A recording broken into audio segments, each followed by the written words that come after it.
The first one today comes from Fluffless, who asks, how did you guys come up with the general gameplay style of Please Scream This? Crash Lands!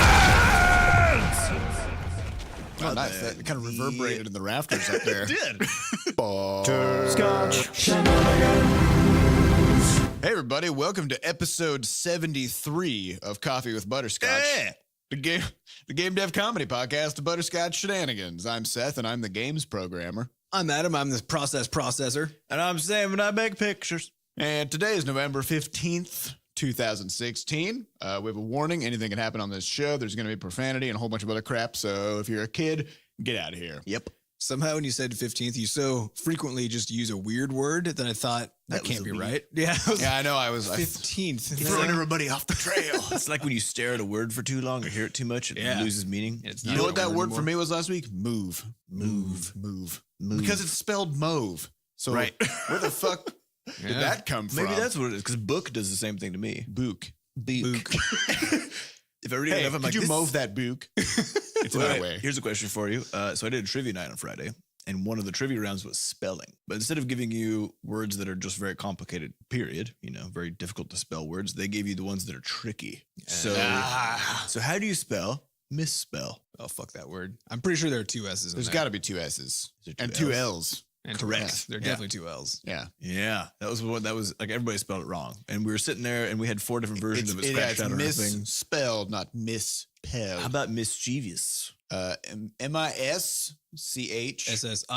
Well, there's no IOUS. Mississippi. It's actually mischievous, right? There's no correct. Right. There's no.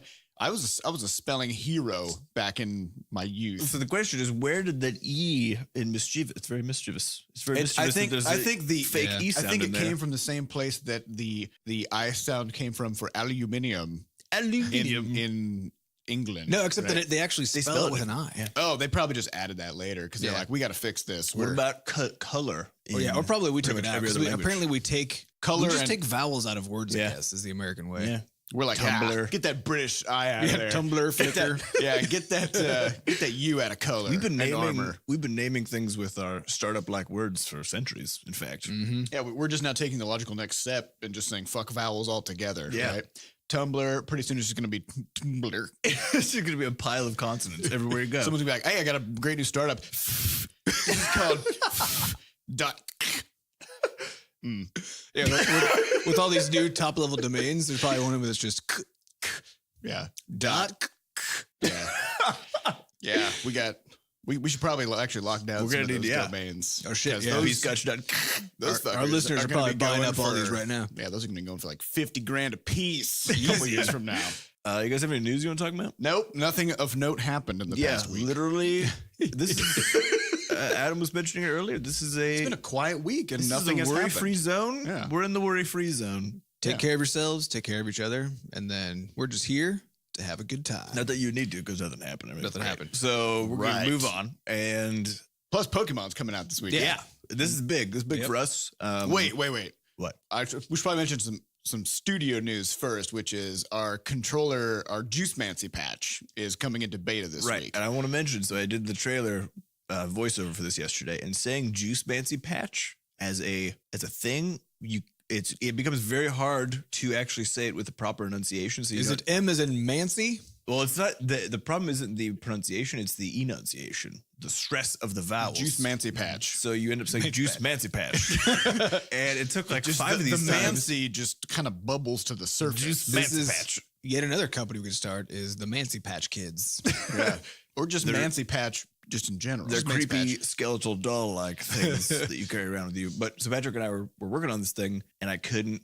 This was a couple minutes of me yelling Juice Mancy Patch and Juice Mancy Patch in a variety of with a variety of enunciations. And finally, at the end of it, I just put a very deliberate pause between the two, and it ended up sounding so hilarious because it sounded like I forgot to say the word patch. So that's what we're going to use in the actual trailer.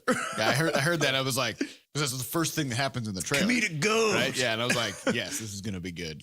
Yeah, and your voiceover trailer skills, even though you've only employed them now 3 times, are really coming along. Pretty good. Yeah, you've had 0 practice. Getting some range. But still have made progress. It's really incomprehensible that would be a thing. Yeah, it would be nice if we could just do that with other stuff. Yeah. Well, I feel like I'm at the, when you're at Like, the very, I've skated 3 times. I could basically go to the Olympics. well, if you're when you're at the very bottom of the learning curve, the the nerve, then anytime you spend in it, you just get tremendous gains. That's true. Yeah, that is true. So I'm sure I'm going to hit a plateau in like the next patch, which will just sound the same as the previous ones, and everyone will be like, "This guy's losing it." Yeah, I guess when you're really bad at something, then the bad parts are super obvious, and you can be like, Yeah. "Oh yeah, I could try to fix that." Mhm. Right? Yeah. Whatever the news, Pokemon. It's So it's coming. very important. May cause a war at some point. Who's on Sun and who's on Moon? That's the important question of this podcast: is which Pokemon version are you going to be getting? Because we're all getting it, and we're actually declaring Pokemon Weekend next weekend. I'll be having a ton of snacks in my house and maybe blow up the airbed if people don't even want to leave. To go Sort back of to your a house sort of 10 a minutes away. game jam, but with But, Pokemon. Yeah, the but playing goal a game the instead goal of- will be to from Friday at 5 p.m. to Sunday at midnight to complete a Pokédex. Ooh, that's I don't know if that's physically That's an possible. That was the thing. goal I don't right know. there. I don't know how big this game is. The previous ones have been about between 30 and 40 hours. my goal to is catch only all the Pokemon. No. To like finish the game. Oh yeah, I was gonna say yeah. To complete the Pokédex, that's That's hundreds and hundreds of hours, right? We'll see. But between like 5 or 6 people, if we can divvy up the work effectively, the trading's now you don't have to use the trading cords and stuff. Oh, it's like you saying 10% complete a game Pokédex sort of like as a huge collaboratively? single Yeah, Pokédex. a I single see. Pokédex on someone's device. My only goal is just to play Pokemon until I can't stand it anymore. Because my And only then you can experience sit with and play Pokemon Pokemon.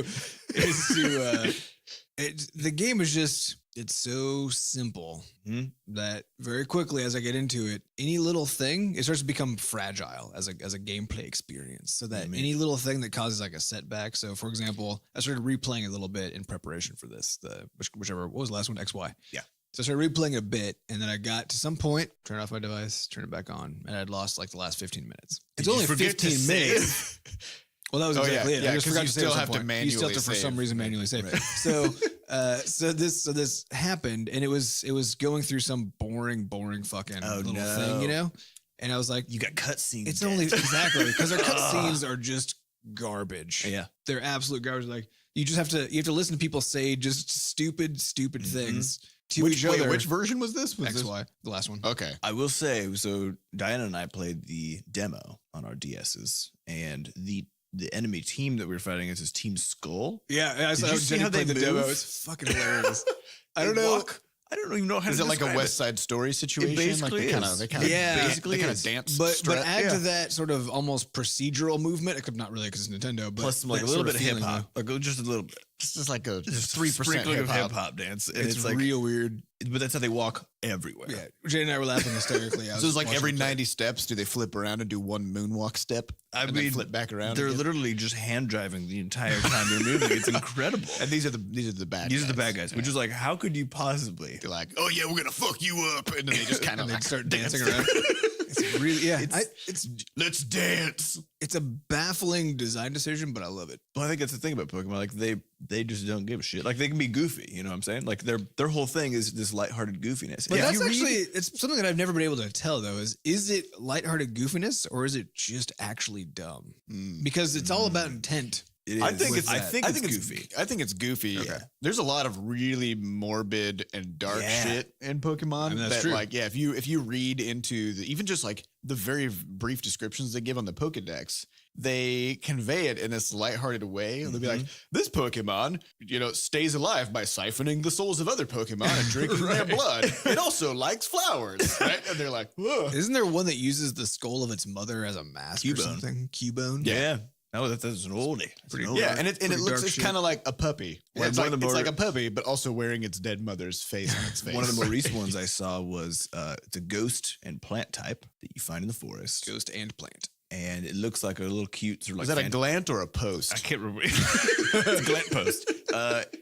It has like a cute little sort of childlike phantasm body, like Casper, and then this pumpkin sort of, or like a wood log head, I think. Okay. And the description for it is essentially that it's thought to be the soul of like a child that was lost in the woods and died. Yeah, Got that's it fucked by up. getting its head stuck in a pumpkin. I don't know, but then it turns into this thing called Trevenant, which is like tree and revenant put together. Oh, And it's this isn't a revenant sort of like someone that's come back Raised from the dead? Yeah, that's fucked Is its name up. was the kid's name Trevor also? It probably was. Trevor's all over the place. Well, of course, there's a lot of these Pokemon though. So there's like 1,000 Trevors that wandered into the woods and True, yeah. became. Also, can we plant- talk about how became brilliant posts. the splitting of the versions thing is with Pokemon? Because I mean, Yeah, think about but- if we did that. I was gonna say, if we did that nowadays, We people would would be get like, destroyed. yeah, people be like, what the fuck is this? You guys are just trying to make us buy more copies or Yep. whatever. Yeah. This was back in the days of innocence. Yep. When Pokemon came out. Everyone's like, people- oh, that's so cool. I have to trade my Pokemon. That's so cool. I don't get to have everything in this game.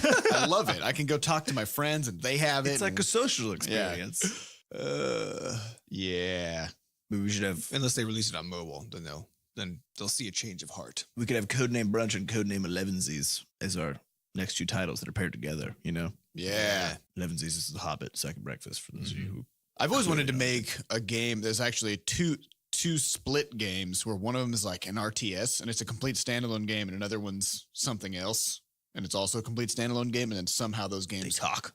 to each other, and you need both of them to be running for them both to function. So it ends Right. up being like a community thing. Yeah. That'd be so cool, but also very fragile because if one Yeah. of them isn't very good, then people be like, also I'm not falls playing apart. this. And then And if the other one one- was just like, I'm not playing this for a moment, then nobody's playing it. yeah. And yeah. So you have two games that both would collapse at the same I'm sure time. we could jam that out. We could build a game jam, a double series of games that do that, Sure. and just see what happens. We could probably maybe tie one of them to Bed to the Yeti. Yeti the Yeti, which Yeah. if you haven't played, by the way, still up on itch.io. You can do Yeti backflips. So, like, for example, we could have it so that one of the games is one of those sort of merchant simulators where you're running a shop, right? maybe you run in the bank. Yeah, and we'll And then you're gonna going to sell Yetis to the. Yetis come Yeah. flying through, and you gotta give them their but interest those are payments. actual players. Yeah.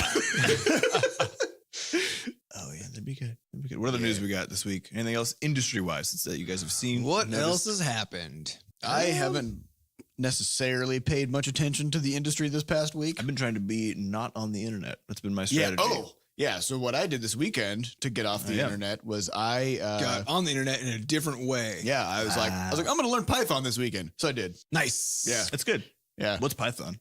It is a programming language that's very straightforward and easy to sort of use and understand because it doesn't have all these things like having to use like weird curly brackets and semicolons over the place and shit. It's very easy to read and easily structured and stuff, and it's really powerful. So yeah, I just was like, I'm going to make a little application in Python. And so I spent about 25 hours this weekend just fucking around in Python. So you got jazzed up on Yeah, the I Python. accidentally stayed up too late, and now I'm feeling the consequences. I was wrangling the Python a little too much. People don't understand the dangers of programming well enough if you're doing a lot of Python wrangling and staying up too late. Yeah, well, and it's still the case now that like I'm dreaming in code blocks, right? I mean, Yeah. this happens if you program a shitload, and especially if you're doing it in such a way where you're like really actively taking in a whole bunch of new information because your brain has to process that, right? Like you can't do it consciously. You have to just take the info in and then let your subconscious churn on it, and it sort of becomes ingrained, right? And so a lot of that kind of happens when you have mental downtime. And that's like if you program all day and then you try to go to sleep, then brain's like weird programming. shit Yeah. happens. Yeah, your brain is still going at it. You can't sleep because about every 5 or 10 minutes, some like code block or some solution to a problem will just like go boop. It'll just pop out in your mind, and you're like, "Fuck, get back in there! I'm trying to sleep." This will happen for hours. You know, it's funny because I haven't actually programmed in a good while, but last night Diana, my fiance, was interested in. You mean wife? Whoa! Yeah, it So takes a new. while, doesn't it? I've only actually gotten to say that like 3 times. My wife. The wife. The wife was telling me. The old wife. So she was interested in picking up programming. So we pop on Code Academy and then start doing some PHP, which, for those of you uninitiated, is essentially how a lot, just a huge majority of the websites do all the cool stuff they do with database technology. So Facebook, for example, runs on PHP. And what it allows you to do is rather than just send a static, immutable document up to be shown by the browser, it lets you change a bunch of stuff and then send it up. And so this lets you do customized. So it's basically, when you normally see just a basic static website, you're seeing HTML. Correct. And PHP allows you to take inputs and then generate new HTML that adapts to what the user wants. Yeah. So it's sort of like, to me, it's the funnest part of web programming that I've personally participated in besides doing databasing stuff. And so Diana and I start running through this, and even just helping her on occasion answering questions, I was getting super excited because I haven't gotten to code in so long, and like just the sort of weird mental state that you get in from programming, where you get this sort of hyper focus, and it's always just about like the very next thing you can do. So it literally feels like playing a video game. Like absolutely to me. It is playing a video game. And yeah, it absolutely is. And so you're just waiting for that feedback to kick out where it's like, oh yeah, you print your variable correctly. And you're like, yes, I leveled up. And then you go on to the next thing. So if anybody hasn't actually tried it, I would say get on Code Academy. There's a PHP one at the bottom there. And just take like it literally takes half an hour to do the first like set of lessons. And it is so damn fun. I mean, my wife started programming last night also. Hey, what is this just by coincidence?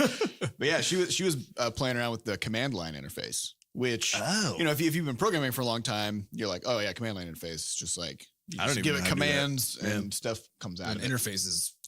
Face. But it's used to do a lot of stuff like executing programs and navigating through directories and stuff like that. And it was so cool to watch because she'd be like ls, which is the command to just list the current files that are in the directory that you're in. And she'd be like ls. It'd be like boom, and it would show all the stuff on the screen. She's like, holy shit. It showed me everything. And she's like CD, and she's like navigating all the different directories and stuff. Yeah, there's something about, because I love using command line, because it's also, as other command line nerds will attest, it's just actually way faster once you start doing it and become fluent in it. Instead of having to like click all over the fucking place. Yeah, but there's another benefit, which is that it brings you to the same level as the code, as the stuff machine that you're writing, like, to the machine. Well, because if you ever used DOS back in the day, that was all command line. Right, it's all command line.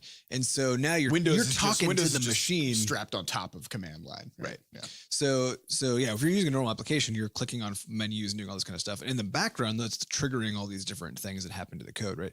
But when you're in a command line, you're just talking right to the machine. So you can just tell it to do whatever you want. Yeah. Hey, buddy. And there's just something that feels really good about being on that level, because it feels like you're oneness. Yeah, it's like driving a stick. It's like being a horse whisperer. You know, there's people who ride the horses, and then there's the people who can talk to horses.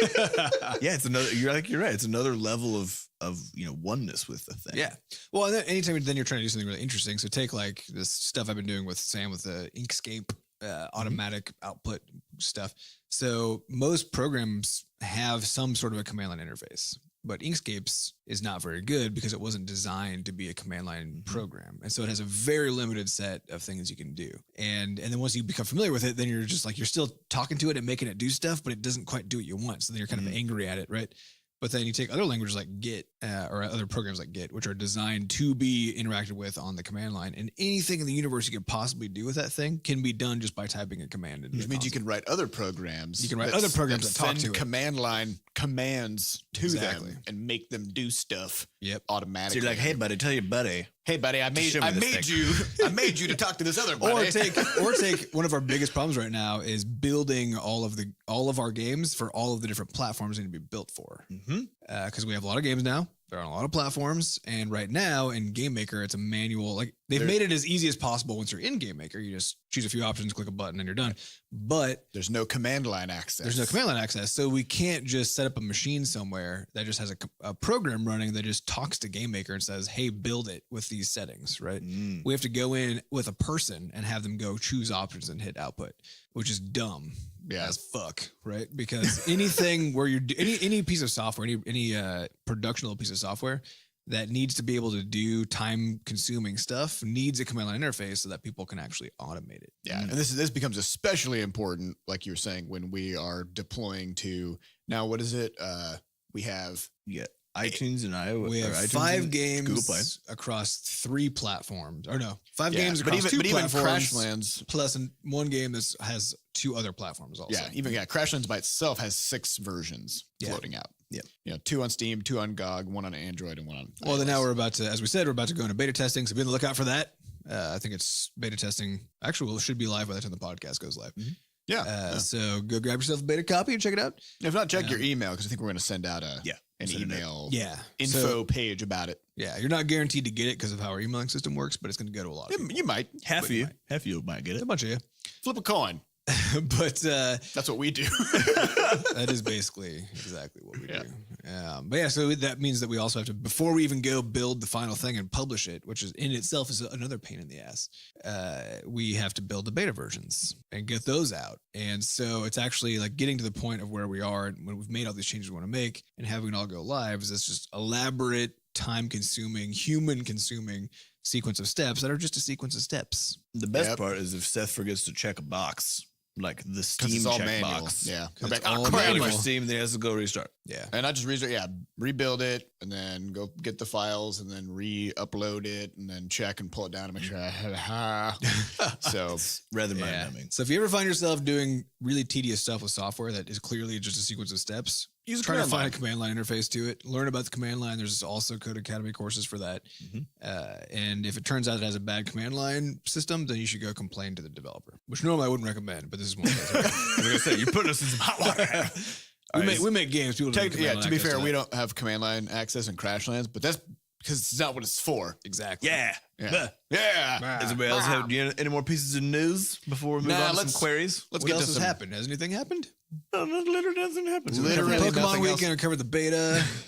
Yeah, this past week has just That's been about it. super quiet. No world news to speak of. Yeah, nothing at all. All right. Thanksgiving is next week. That's true. Yeah, Right. prepare your turkey. Prepare your turkey. That's all I have to say about it. Hopefully your family's fun. If not, If not, bring avoid them. Pokemon. If not, just eat way more turkey than you can handle and just pass the Tryptophan will fuck out. just knock. All right, we're going to move on to some questions, and these come from podcast.bscotch.net. You can ask a question anonymously or with your bscotch ID. Or anonymously. And I think after today, we anonymously. definitely will need another batch of them. So feel free to hop in and throw your question in the ring. And the first one today comes from Fluffless, Flies. who asks, how did you guys come up with the general gameplay style of Please Scream This? Crashlands! Oh, nice. That kind of reverberated in the rafters up there. It did. It's good. I don't think our mics will pick it up, but people can trust us. All right, It so happened. how did we do that? We talked about this actually a couple days ago. Yeah. How we build games, just period. Yeah, so we have a pretty specific mechanism by which we build games, which Very we complex. We employed it in Crashlands sort of on accident. Well, I guess we've always kind of done it on accident, but Crashlands actually didn't start with gameplay in mind. Mhm. The original concept of Crashlands was just trying to capture the idea of exploring a world and building stuff. So we had been making top-down games in the past, so Tile Fight 2 and Quadrupus, and we kind of felt like that was a really good way to, that top-down view is a really good way to convey a world.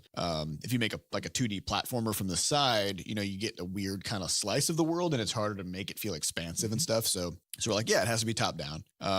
And then we just started throwing stuff in the world, and it just sort of slowly molded. But as far as the actual sort of technique that we use, there's a concept in games called a vertical slice, which is where you sort of make a version of the game that has a reduced amount of content, but all the game's systems, Mhm. right? It's kind of like if you had one of those old picture books where they did the cross sections of like a steamship, so they cut it in half. They're like, here's all the different pieces that are inside of this. Yeah. And you're like, yeah, if you were to actually put it out in the water, it would Sink. fucking sink because you cut it in half. Because there's not enough stuff in it yet. Yeah, it's not a content complete steamship. It technically has an engine and everything else, and it has some crew and some quarters. But it only and has half of a crew because you cut the Right. person in half, Right. I assume. So, also. terrible so that's one way, and so people use vertical slices in games. For example, like let's say a bigger company comes to us and they say, "Hey, we want to contract you guys to make a game about our IP or something." But as a proof of concept, you need to make a vertical slice to show us like what the first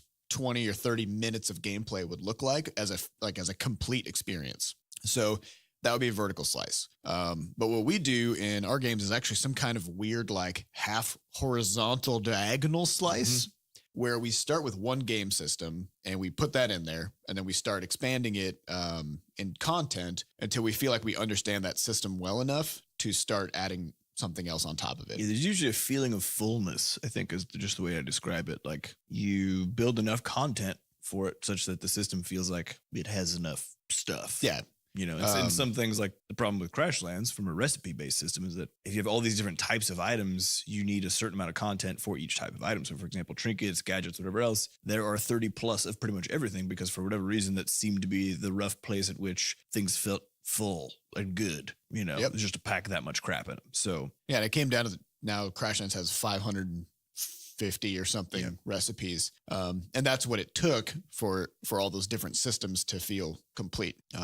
And of course, every new system you add changes the way previous systems tend to exist because you're changing the ecosystem of the game. And games are balanced sort of in a larger system like that. So yeah, so basically what we do is we create a system, flesh it out as much as we think is appropriate, and then come up with a new system to layer on top of it, do that, flesh that out, and then also go back and reevaluate the previous systems. And we just keep doing that until finally we are satisfied with all the things we have in the game system-wise, and then make sure that we take the time to make it feel full, like a full experience, and then we kick it out. So yeah, so instead of doing a horizontal slice or vertical slice, we kind of go diagonally. yeah. Down. More like a zigzag. Yeah. Stair step slice. Stair step. Zag slice. It's like one of those scissors with like the really weird cutting edge on it. Oh, That's yeah. what we do. For making fancy bows. Yeah. Or whatever it's for. I think you're thinking of a knife.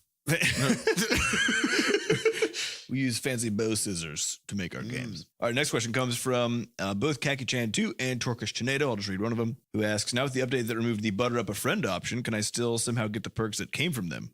And the other one is, why are all the butter up a friend options being removed with the most recent updates on iOS? Let's talk about this. Also, he wanted to say that we're awesome. Thanks, buddy.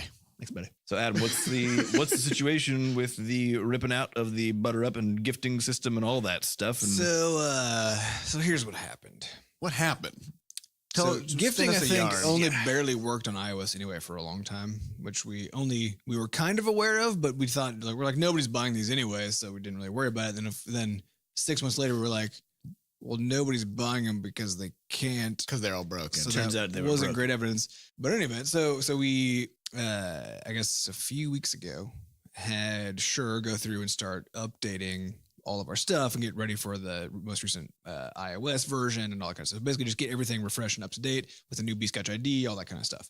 So he's doing it, and we're like, well, we should probably also refresh all of this. And so we got all those systems back working again, supposedly, and then submitted it to Apple. So we fixed all the So we fixed it. We fixed all the ways that you could purchase giftable Right. butter ups. in other words, it And actually gift- finally worked. So I it guess. finally worked. And then so we submitted all of our stuff back. So we had 5 or I guess 4 games in that case to resubmit to Apple. 2 or 3 of them just sailed through and it was fine. And then the other one, Apple replied and we're like, you can't do this gifting thing. It violates the store terms. It violates the store terms. And they pointed us to a term which it absolutely does very. Yeah. Yeah. It literally says like you can't gift copies of your Yeah, game. it's unambiguous. We're not allowed to do that. Yeah, we were like, on iOS. shit. Yeah, so we either didn't see that entry in the terms because the terms are long, Yeah, so- but the terms get updated regularly. but they also get updated regularly. So So we it might don't be new. know. Yeah, we don't know if we were always in violation or at some point they changed that. We have no idea. And I mean, in all likelihood, that term is there for a good reason, which is to prevent people from doing bad things. That's a lot of why Apple's policies are in place. Of course, in our case, we're trying to help both Apple and our players by letting them spend money on each other, which people like and which Apple would presumably like. So it violates the letter of the law, though probably not the spirit. So in any event, so then we discovered that and we're like, well, fuck. Now we can't just say we don't know about it anymore, right? We 'Cause we can't definitely do. because we definitely do. And so that means that we had to go back and with a game that got caught and that then informed us there was a problem, we had to take out gifting. So we had to Across go every in and reject. I should say, Sure. Yeah, had Sure to, had to had to go go. Sure did all this. Yeah. He took over the whole thing. He had to go in and reject our own submissions Yeah. for the other games that did get through because we're like, well, these Apple approved them, but they are in violation of this thing. So and we know it gotta now, pull down. so we can't just be like, oh, we didn't know what happened, right? So Right. so we had to go back through and remove gifting for iTunes specifically. And so that is just going to be the case moving forward that because we cannot have a gifting system within Apple's ecosystem. So it will not be coming back. We can't put it back. We also don't want to remove the perks that are related to that because some people got them. Well, this Right. actually brings me to another kind of bigger question Hmm. because our portfolio is changing over time. And Yep. there's definitely going to be a time where maybe like 10 years from now, where maybe Roid Rage is no longer out there Yeah. or something. Yep. So there's going to be a suite of perks that some people have that are just no longer attainable. These are like cultural artifacts. Yeah. For all Yeah. you old folk. And I've been thinking about this, and I'm totally cool with it. I Yeah, think well, it depends it's a what nice we badge do. of honor for yeah, the right. Because it people. depends what we do with perks. Because right now, perks and level are the same. Like the number of perks you have is your Butterscotch ID level, right? So if we made it the case that your Butterscotch ID level determined some aspects of what you're allowed to do, Then that sucks. then that would suck. Because now all of a sudden we've gated things away from you.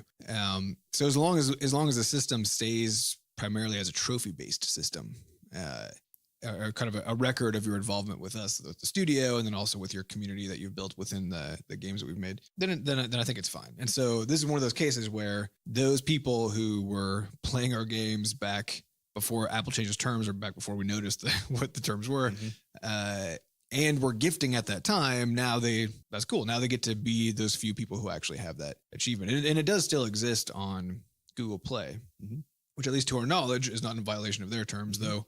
Their terms tend to kind of come in line, so there's a decent chance that either it actually is or it will become that way. Which maybe we'll have to review them. Or we probably need to review those, but for now anyway, you can still gift on Android. But yeah, that's where we are. So sorry about that. Hope you got on that train when you could, because it has left the station. All right, next question comes from Matt5597. He says, you chose the shenanigans part of your name so you wouldn't limit yourself to just making games. Any idea for non-game things, or have you guys locked in to game making at this point? Well, so we've come more and more to realize that we are developing a whole bunch of tools in-house that have been incredibly useful for us or will be. And we always have the conversation about, should we sell this to other people? What? We don't know yet, because there's that issue of so there's a big problem that could happen if you make a tool. So I'm working on the Shenanimator right now, which is an animation tool that's specifically meant for skeletal / procedural animation inside of GameMaker. So that means it already has a limited market in the sense that only people who use GameMaker can use it. Right. But it's still a big market. It's a pretty big market. But so here's the question. Like, let's say we finished up this Shenanimator and we actually sell it as a piece of software for maybe like $100 a copy or something like that. And we get enough sales from it that we end up with something like $30,000. Okay. Like just hypothetically. So that's not enough money to hire somebody to maintain it. Yeah. But that is enough copies sold that we will have a lot of tech support coming in, right? Well, that's actually only 300 copies. Yeah. Which, wait, 300? Right? It's $1,000 For $100 a piece. Oh, right. Yeah. No, wait. Yeah. 300 copies. Yeah. Yeah. That's like, So, but here's the thing, like, but it's a hobbyist tool, right? Yeah. So people who get it would be using it pretty intensely, probably. yeah. And they are also sort of tech savvy people who are going to be like they're making games, they're making animation. But I mean, the broader point is the more people buy the software and use it, the more time we have to spend doing support and further developing that product. And so because we now made it for an outward facing audience. Yeah. So it has to be successful enough that we can bring in That you some can turn help it into a business. Yeah, so basically bring in a division into Butterscotch that manages and develops and maintains that tool, because we also don't want to make something and just put it out and be like, there, Good luck. good luck. Hopefully this doesn't break in a while, right? Right. We have to maintain stuff that we make. So we would only put something out there if we were confident that it was going to do so well that it would actually allow us to expand like that. Yeah, so I think that, Otherwise, we're just making more work for ourselves. Yeah, tools division is something we've definitely been kicking around for a while. And then beyond that, we have talked in parts at various times about potential publishing stuff somewhere down the line once we're more familiar and feel like we actually have something to offer in that regard. Oh yeah, once we've published enough stuff successfully that we know The that hell we we're actually doing. know why we're successful or not. So we'll have the Butter Smooth Shenana Tools will be the one yeah. division, and then Butterscotch Shenanilish was the publishing house. Shenanilish. Is that some Publisher. Bubblescotch? Butterscotch. Bubblescotch shenanigans. Yeah, That's going to be very searchable. Yep. it will be. I mean, once In you the, know in the it. sense, in the sense that nobody will have it. Nobody will have any By that trouble. domain, but take all the vowels. So, Yeah, it's, right. so it's modern. Yeah, obviously. Our next question comes from Peace and Bullets. Would you ever consider making an incremental game? Those are the games that make you happy because the numbers keep getting bigger forever. Is that just like a clicker? Is that what that means? Oh, Clicker, yeah. Inflation RPG, which you do not download because your life will be stolen away from you for about 4 to 6 hours. But then it's fine But then it's afterwards. fine. Would we ever make one of those, guys? I've been thinking about that. It wouldn't. It doesn't take long at all. Yeah, it's easy because you just need to make numbers get bigger, which spoiler alert is not very hard in programming. You just add them or multiply Although them. you do run into problems once they get too big, like in Quadrupus Rampage, where you actually run into the ceiling of the integer. Well, no, value. here's what you do. You basically set a cap. So, for example, if you say, if the number gets above 1 million, then you divide it by 1 million, right? And then that's your new number. And then you just add an M afterwards, right? So, we have ways of getting around these. so problems. you can keep just kind of screwing with it. And then so now you're just basing it off of 1.2, and now you just add your B. growth curve to that. Right. So now it's like 1.8 M, 2 M. So you just start it over because who Yep. gives a crap? How long do you think it would take us to make an actual clicker game, like something like Cookie Clicker or some shit? That just has sort of an infinite growth curve Yeah, to I it. mean that's literally like a couple hours. Is it not? Yeah, it would. Yeah, it but would it's about fine tuning the balance a bit though, because you got to have the good proper acceleration rate to make it feel. yeah, really good. we actually for a while back we talked about the idea of making to experiment with online stuff. We talked about making a clicker game where you could also attack other people's operations and Yeah. take their whatever the fuck. I mean, and there is a capitalism clicker thing that I think is doing pretty well on mobile, but that was basically the idea that we had was a capitalism clicker, but You grow- satirical in the same way because it can't help but be in that context. But yeah, but where it's actually multiplayer, so that you would have to buy like lawyers would be currency, right? So you'd have to buy lawyers and then you'd have to use them. Sue each other. Yeah. You'd use them to sue each other, so they So get it's kind of like consumed by like suing in, each other. Yeah, like in Clash of Clans, you gotta recruit soldiers and stuff to attack other people's Right. villages. But in the business simulator, those are lawyers, Right. Right. Yeah, we actually had But of kind course, a you got to pay fleshed those out- lawyers so they consume resources constantly, right? Yeah, we had a full fleshed out plan for that actually, and then this was at some point. I can't remember when this was. This was at some point when we were trying out a whole bunch of weird stuff for some reason. It was while we were still working on Crashlands, I think. But I think we wanted to. Everyone was like break. freaking out because they were like, "We're We're taking taking two so- in the weeds." We're taking so long to make this damn so thing. so we were like, let's just make something little and just fun and kick it out. And so we went through a lot of ideas like yeah, that. the problem though is like with an idea like that is it easily just keeps growing. You know, just like the game concept itself. Yep. It just keeps infinitely getting bigger Yep. until eventually, like, oh, this is not feasible. We can't do this. All right, next question comes from French Toast Mafia. Has Codename Brunch possessed enough brunchy goodness for you to feel good about your success from Crashlands? He said, I've had a time-limited runway success with a thing and know what you're talking about in past episodes about completing a huge project, presumably in terms of how it gives you some postpartum creative depression of some sorts. So I guess kind of where are we at on this Codename Brunch idea? What are we doing? I would expect no other question from the French Toast Mafia than one about Codename Brunch.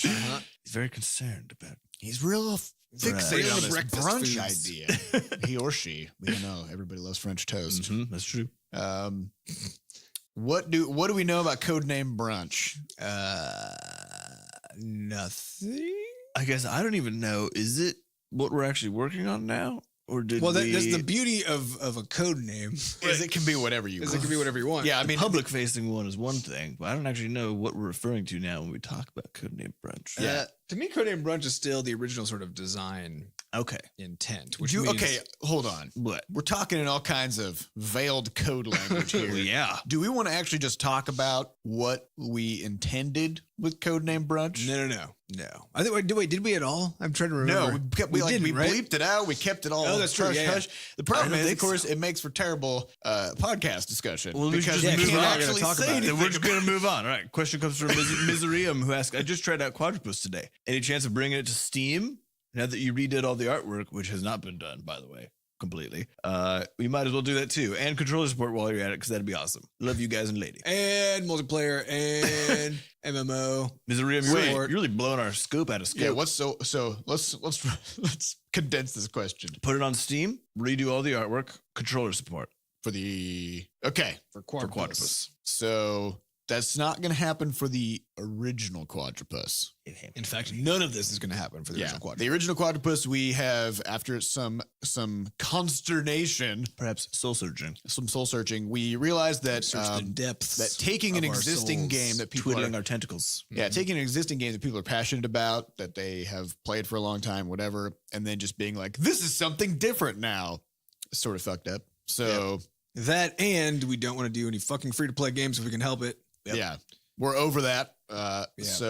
So we want to move on with the new version of Quadrupus, this remaster thing that we've been talking about, as a new experience, total standalone thing, with its own sort of new game systems, and some of the older stuff will be there. So it'll inherit a lot of stuff. it's going to inherit a lot of stuff, but we're also going to lay a lot more stuff on top of it.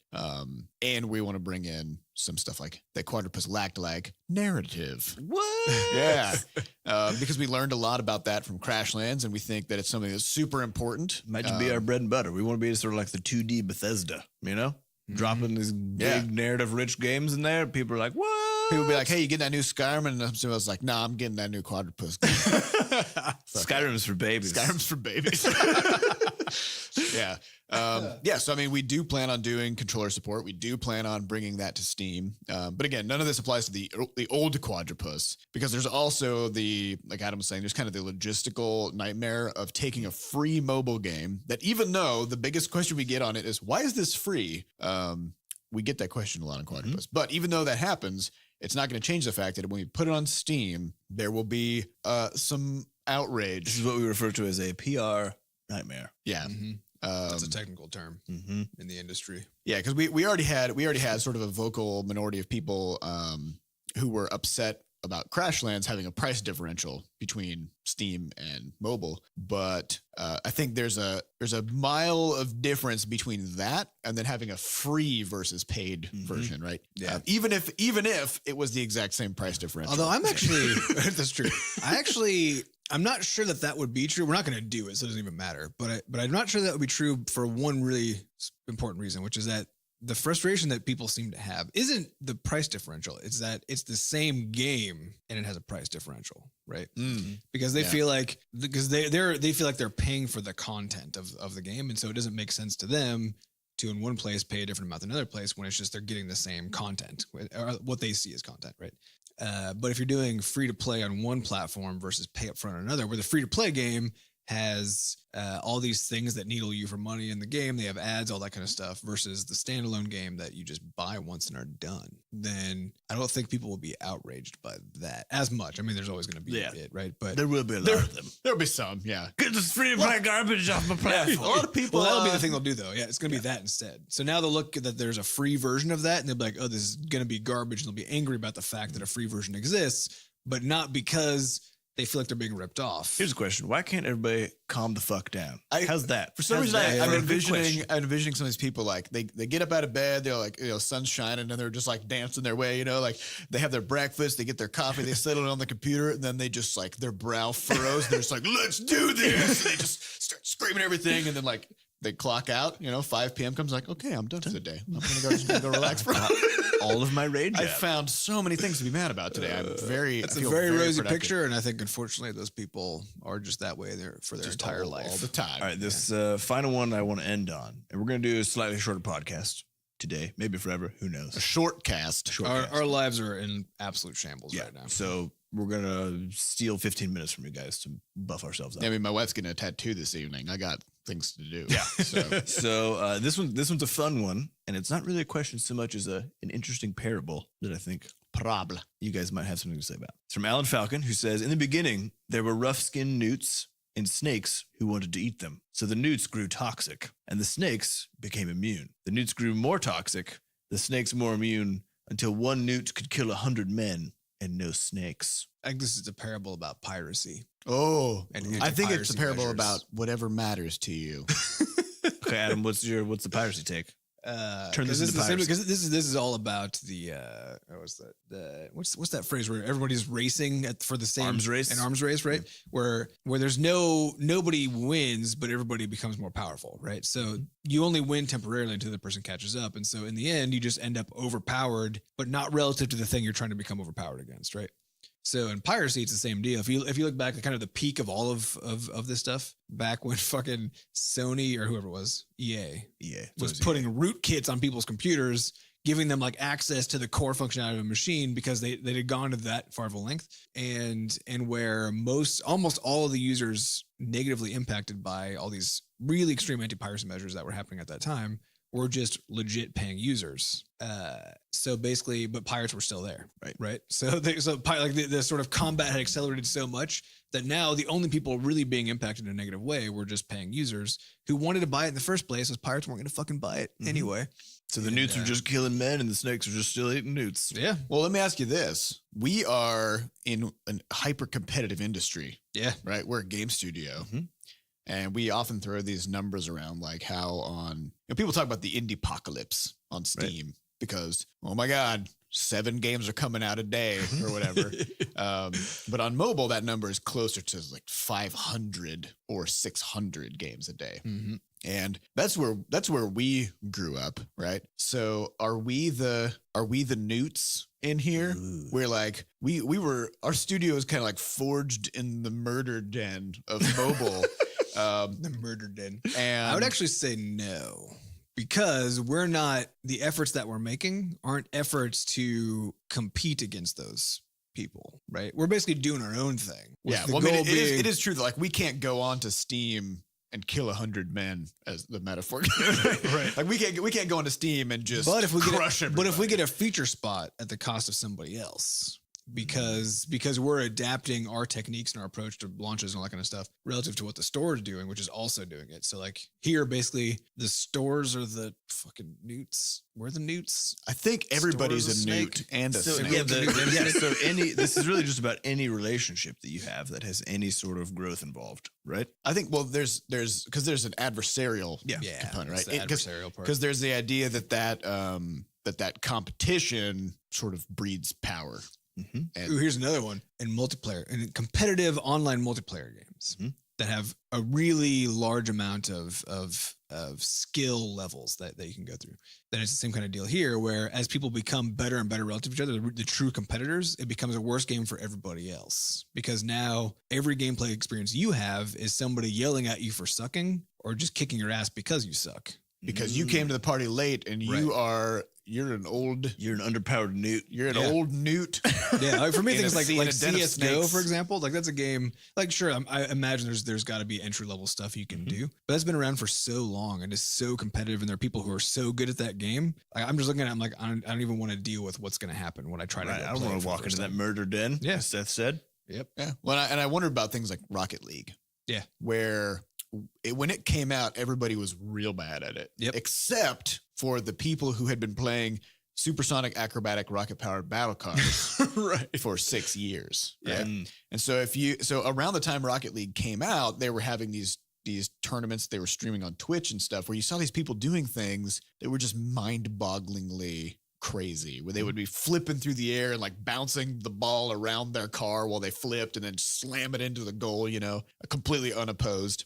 And I was like, wow, that's cool. Those guys are super good, right? And then fast forward a year later, you can be playing in some of the lower tiers of the ranked ladder and see people occasionally pull moves like that, right? Right. Where those used to be the best players in the entire fucking universe of Rocket League, and their techniques have been sort of propagated down, right? Have you seen that hilarious, the side by side of the vault, the gymnastics vault in the US from I think like 1950s to the most recent one? Right. It's literally like, if you look at it, I thought it was a joke when they showed it, because the person literally just like jumped over the vault. Jumped over it and landed. Yeah. People are like, wow, wow. They did not break anything. That's like a 9. And then the most recent one, they're like creating a small black hole to swirl around briefly and then landing with concussive force. And everyone's like, it's like 6, you know? Yeah, they're like, wow, you didn't quite bend space time as well as the previous. Yeah. It's an interesting, well, it's the sort of thing where it does, I think the problem you run into in the snake and newt scenario is if the thing that you're both trying to accomplish is not what your competitiveness is actually pushing you toward. Yeah. And this is what's happening, I think, in free to play a lot, which is, as far as games are concerned, where sort of like our goal as a studio is to make really high quality games. When that gets into a competitive space where you have to focus more so on making money, and then you're competing with everybody else to make, because you can't make any more games. Yeah. If you don't do that. Then you're competing with everybody else to make a ton of money. You have the race toward the bottom thing, and then a lot of this sort of like really gross feeling IAP stuff. Yeah. Coming. Well, and their strategy and the strategies are different, where the strategy to make money is not to make the best game. Mhm. It's to make the game that does the best job of making people spend money in them. Yeah. So if you go to the top charts, Mhm. that's what you see. You don't see, for some reason, there is no top rated section, right? Yeah. There's just like, Yeah, there's that's top fucking grossing. Right. Yeah. There's, hey, which games make the most money? Just point me toward those. Yeah. Which, why should a player care? Actually, Which game is the top I never grossing about even realized shit. there's no top rated. No, there's just top grossing. And the What reason kind is, of insane well, but, system? well, but think about it. And it's because who decides I what, mean, I know what exactly who what's decides? happening. Yeah, but our listeners may Okay, not sure. think about it, right? So who decides what players should be exposed to? And it's the store, Mhm. right? And every time somebody spends $1, that store gets 30 cents or something, That's a vote. You're voting with your wallet. right? And so So they make it harder for you to vote. well, so the impetus is on the store to basically go, if I show people the top grossing games, what I'm really showing them is the games that people can spend a ton of money in, right? And that's Perfect. good for me, right? I mean, Mhm. which isn't to say like there's anything sinister about it, right? They're a business. just good They're- business. They're a business. Yeah. They've put this platform together to make an income off of it, and the games are there to provide You income for could themselves say and the store, right? that the lack of other rating categories is somewhat sinister. Could you not? As in, like, the inclusion of a top grossing one is an interesting thing. You know, it's something cool to look at for people to sort through. I don't think it's sinister so much as it doesn't matter to them, right? Like, why should they care if people find a game that's a 5-star That's rated game? You know, doesn't matter really. They just want the top grossing. But it is interesting though, that because that is true that they have this rating system in place. They make a big deal about, and in games like we make a big deal about what our rating actually is, while at the same time questioning its validity and so on.